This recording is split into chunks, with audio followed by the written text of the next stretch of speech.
যারা মুত্তাকি তারাই জান্নাতি, যারা মুত্তাকি তারাই আল্লাহকে ভয় করে, যারা মুত্তাকি তারাই মুমিন। আল্লাহর ভয় যার মধ্যে আছে সেই মুমিন, সেই মুত্তাকি। আর মুত্তাকি বানানোর জন্য আল্লাহ সুবহানাহু ওয়া তাআলা রমজান মাস দিয়েছে। একটা বছরে একটা মাস আল্লাহ সুবহানাহু ওয়া তাআলা বরকত, মাগফিরাত, নাজাত দিয়ে প্রত্যেকটা দিনকে আল্লাহ সুবহানাহু ওয়া তাআলা সাজিয়েছে। কেন? যেন আল্লাহর বান্দা মুমিন হতে পারে, মুত্তাকি হতে পারে। মুত্তাকি হতে পারলেই আল্লাহ সুবহানাহু ওয়া তাআলা তার বান্দাকে জান্নাত দিবে। আমাদেরকে মুত্তাকি বানানোর জন্য আল্লাহ সুবহানাহু ওয়া তাআলা মাহে রমজান দিয়েছে। এটা অনেক ফজিলতের মাস, এটা বরকতের মাস, নাজাতের মাস, এটা ইবাদতের মাস, মুত্তাকি হওয়ার মাস, জান্নাত অর্জন করার মাস। আল্লাহ সুবহানাহু ওয়া তাআলা ঈমানদারদেরকে বলতেছে, ইয়া আইয়ুহাল্লাযীনা আমানু, হে ঈমানদারগণ, তোমরা যারা আমাকে বিশ্বাস করো, শুনে রাখো, কুতিবা আলাইকুমুস সিয়ামু কামা কুতিবা আলাল্লাযীনা মিন ক্বাবলিকুম লাআল্লাকুম তাত্তাকুন। তোমাদের পূর্বে যারা ছিল তাদের উপরে সিয়ামকে ফরজ করেছিলাম, তোমাদের উপরেও সিয়ামকে ফরজ করেছি, লাআল্লাকুম তাত্তাকুন। উদ্দেশ্য একটাই, তোমরা তাকওয়া অর্জন করবে, তোমরা মুত্তাকি হবে। আর মুত্তাকি হতে পারলেই আমি তোমারে জান্নাত দিব। বাকি 11 মাস তুমি কি করেছো এটা আমি দেখব না।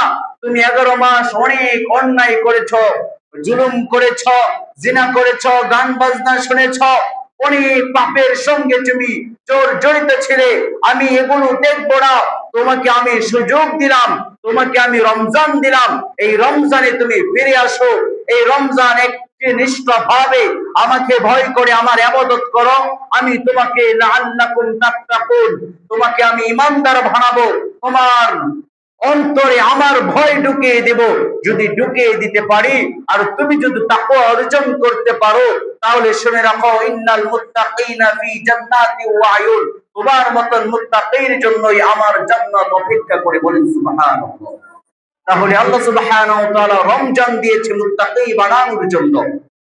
বিষয় হলো, বাকি 11 মাস আমরা যাই করলাম না কেন সব যেন ছেড়ে দেই, সব গুনাহ যেন ছেড়ে দেই। আমরা যেন রমজানে কোনো গুনাহ না করি। রমজান এমন মাস, আল্লাহ রহমত দিয়েছে বিদায় রমজানের প্রথম দিন, প্রথম তারাবিতে, প্রথম সাহারিতে, রমজানের প্রথম রাত্রির প্রথম ফজরের নামাজে একজন টাক্কা মুনাফিক, একজন সুদখোর, যে জুলুম অত্যাচার করেছে, যে সব সময় নারী নিয়ে ব্যস্ত ছিল, ওই মানুষটাও রমজানের প্রথম রাত্রে ফজরের নামাজে এসে উপস্থিত হয়। কারণ আল্লাহ যে রহমত দিয়ে রমজানকে বেষ্টন করে ফেলেছে, সেই রহমতে সে পড়ে গিয়েছে।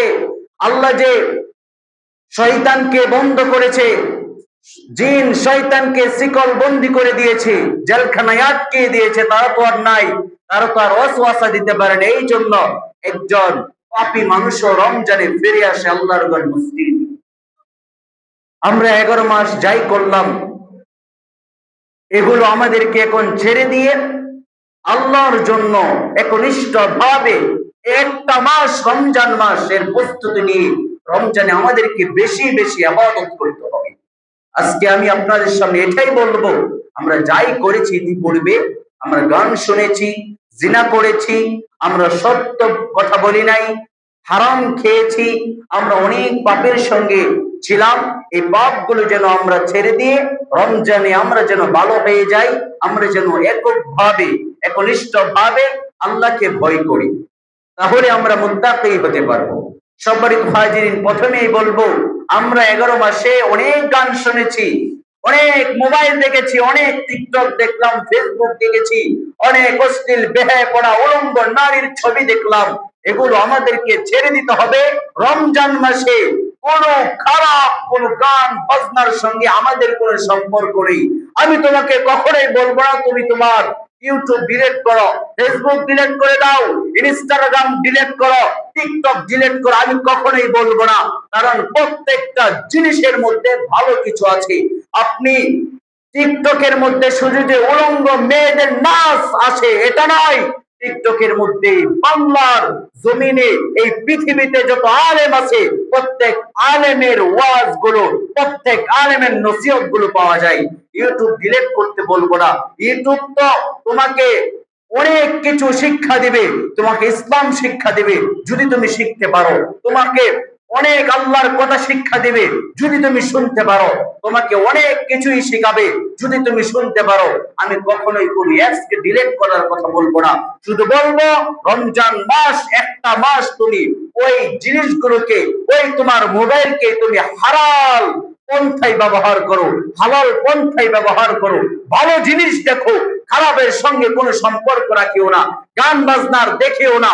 তুমি দেখো অনেক আলেমদের ওয়াজ ওখানে ছাড়া আছে, খুতবা ছাড়া আছে, ওগুলো তুমি শোনো, ওয়াজ নসিহত শোনো, অনেক ভালো কথা আছে সেগুলো শোনো।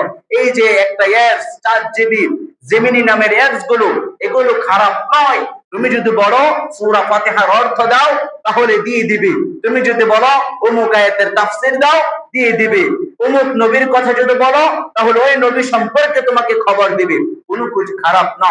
আমরা খারাপ ভাবে এগুলো ব্যবহার করি বিদায় আমাদের কাছে খারাপ, আর যারা ভালোভাবে ব্যবহার করছে তাদের কাছে খারাপ নয়। তুমি যখন ভালোটা দেখবা তোমার কাছে ভালোটাই আসবে, তুমি যখন খারাপটা দেখবা, তুমি যখন উলঙ্গ নারীর ছবি দেখবা তোমার সামনে উলঙ্গ নারীর ছবি আসবে, ঠিক কিনা বলেন? সম্মানিত হাজিরিন, এই জন্য রাসূল আল্লাহ সুবহানাহু ওয়া তাআলা বলছেন, ওয়া মিনান নাসি মান ইয়াশতারি লাহওয়াল হাদীথি লিউদিল্লা আন সাবিলিল্লাহি বিগাইরি ইলমি ওয়া ইয়াত্তাখিযা হুজওয়া। পৃথিবীতে এক শ্রেণীর মানুষ আছে যারা মানুষকে বিভ্রান্ত করার উদ্দেশ্যে, যারা মানুষকে আল্লাহর দ্বীন থেকে সরিয়ে দেওয়ার উদ্দেশ্যে তারা গান বাজনা কনসার্টের মতন আয়োজন করে থাকে।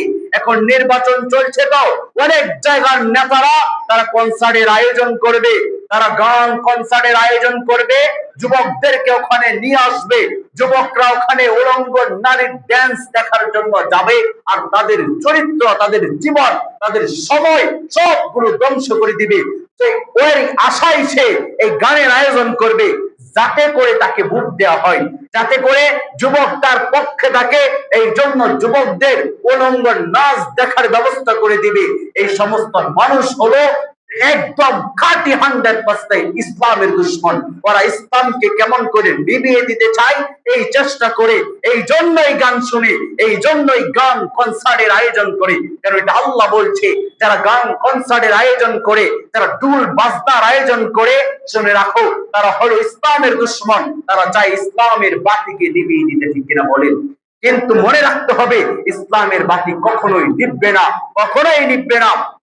তুমি এক পানির মধ্যে যদি বল ডুবিয়ে দাও ওই বল উঠে যাবে, তুমি ইসলামকে ডুবিয়ে দিতে চাইবা, ইসলামের বাতি নিভাইতে চাইবা, কিন্তু ইসলাম আরো সুন্দরভাবে উঠে পড়বে, আরো সুন্দরভাবে ইসলাম উঠে পড়বে। ইসলামকে কেউ ডুবাতে পারবে না, পারে নাই ফেরাউন, নমরুদ, উতবা, সাইবা পারে নাই। তোমার মতন শয়তান ও ইসলামকে গান কনসার্টের আয়োজন করে নিভিয়ে দিতে পারবে না। সম্মানিত হাজির, এই জন্য আল্লাহ সুবহানাহু ওয়া তাআলা বলেছেন, গান বাজনা যারা শুনে তারা ইসলামকে নিভিয়ে দিতে চায়। এই যে রমজানের আগে গান বাজনার আয়োজন করছে, গান দিয়ে তার মার্কার প্রচার করছে, এটা হলো মানুষকে বিভ্রান্ত করছে, মানুষকে ইসলাম থেকে দূরে সরে রাখতেছে। মনে রাখতে হবে যারা দূরে সরে রাখতে চায় তাদের সঙ্গে আমাদের কোন সম্পর্কই থাকবে না, ওদের সঙ্গে আমাদের সম্পর্ক নাই। যারা ইসলামের দুশমন ওদের সঙ্গে আমাদের কোন সম্পর্ক নাই। এই জন্য সামনে রমজান, আমাদের যাদের গান শোনার অভ্যাস আছে, নাটক সিনেমা দেখার অভ্যাস আছে, টিকটকে অলঙ্গ মেয়েদের নাচ গান দেখার স্বভাব আছে, আমরা যেন এগুলো বর্জন করি। মাহে রমজান যেন আমরা সুন্দরভাবে আল্লাহর জন্য কাটাতে পারি। এই জন্য মাহে রমজানের আগে জীবন থেকে গান বাজনা নামের এই সমস্ত নায়ক নায়িকাদের অশ্লীল বেহায়াপনা আমাদের জীবন থেকে লাথি মেরে ফেলে দিতে হবে। ওদের সঙ্গে আমাদের কোনো সম্পর্ক নাই। আল্লাহ সুবহানাহু ওয়া তাআলা কবুল করে বলে না।